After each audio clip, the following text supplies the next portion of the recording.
Hi, it's Lori from Coast to Coast Craft Girls coming to you from the West Coast. I wanted to share a shadow box that I made with you for you.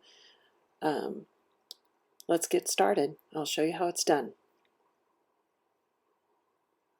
I started with a shadow box that I bought at the dollar store for $1. It was had this little saying in it, and it had a little chipboard 3D thing and that I just ripped out because I didn't want that. I just wanted the empty shadow box.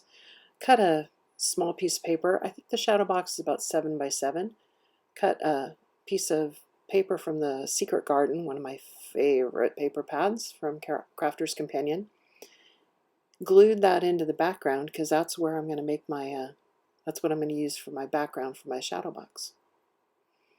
So just glue that in straight into the bottom, right over the top of the old design. Cover that up. Now we're going to get started on the bouquet of roses. So the container that I used for a vase is actually a pitcher. Now this came from a sub box that was embossing folders with stencils, and I can't remember the number of it, but cut out, it had tulips in it. So I went ahead and embossed onto just plain white card, cut it out, fussy cut it out around the embossing, and then inked it up with some blue ink, kind of putting darker blue on the sides, and then kind of rounded it up a little bit, and I'm just going to glue it into the shadow box. I'm going to use that as a vase.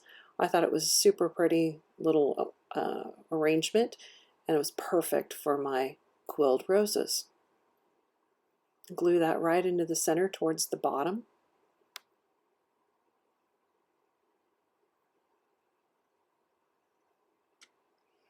And then I made quilled roses to go on top. Now these are quilled from the Sharon Callis, two different flowers. I can't remember what they were called, but they were the Sharon Callis collection. And they were quilled, they're quilled roses. And I used two different colors of pink. One's a little bit darker than the other. And then on the darker color, I took a little bit of a purple ink to the edges of the petals just to give them a little bit more definition and dimension. And then the dies came with foliage, so I went ahead and cut some foliage out of the dies as well. And we're just going to arrange the two different colors of pink right above our little pitcher vase there to make a beautiful bouquet. So you want to lay it out and kind of decide where you want to put them, and then just start gluing them in. I put the roses in first and then add the foliage afterwards because I think it's easier to tuck the foliage around the flowers once you've got the flowers in there. Now the quilled roses I stuck together with red liner tape, but just to make sure that they're going to stick together, as I was gluing them in, I made sure to get some of that glue right around on the edges of where it had been quilled so that it would kind of make sure and hold that quilling nice and tight.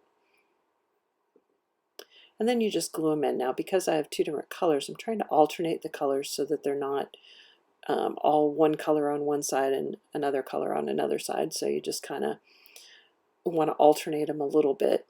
They're about close to the same size, but they are a different color. So just kind of arrange them however you want. Now you can set them in there before you start gluing them down if you want to, but since I was just going to kind of mass them all together in one small space, I didn't feel like it was necessary to arrange them first because they're all going to go right next to each other, right on top of the vase, and I don't have a lot of room to get them in there.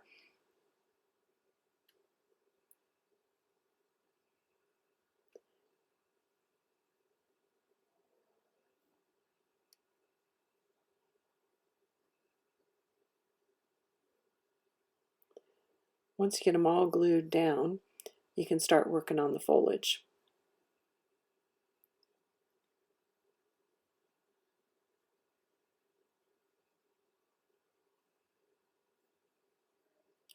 Now for the foliage, you want to just kind of tuck it in and around the flowers, making sure that you're covering up any gaps or holes. Like in this case, my roses are in one spot, not necessarily right up against my little pitcher.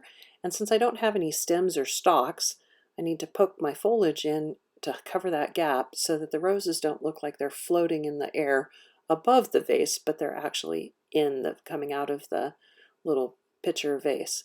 So I use that foliage to kind of cover up that little hole. I'm going to do that with all the rest, just kind of poking them in between the two flowers and lifting up the petals so that they go up underneath the other petals. And just go around, all the way around, poke your foliage in wherever you want it to go.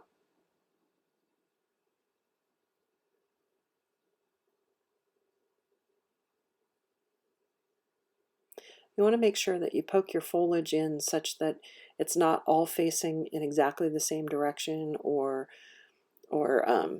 put in exactly the same way, so that it looks a little more natural and normal.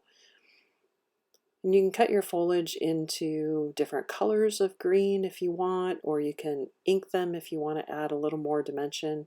I did use one piece of darker green for some of the foliage simply because I had a little scrap and that's what I grabbed. Now I did tuck some of the small foliage in between the flowers because I wanted to kind of fill those gaps and also kind of look like the leaves were coming up out of the arrangement. It gives so that not all of the foliage was flat to the surface. So you can poke some up in between so that they're sticking onto the petals as opposed to onto the background. That gives you a little bit more dimension, and it looks a little bit more natural, or more like it's the leaves are supposed to be part of the arrangement as opposed to just the background.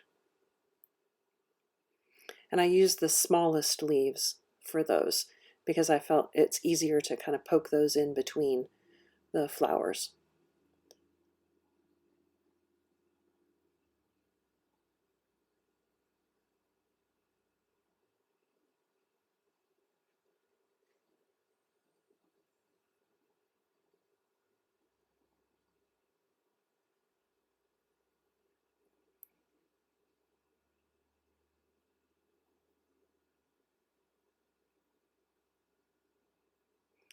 And once you get all your foliage poked in there and glued down, you're done. That's it. It's a very simple project. Hope you enjoyed that.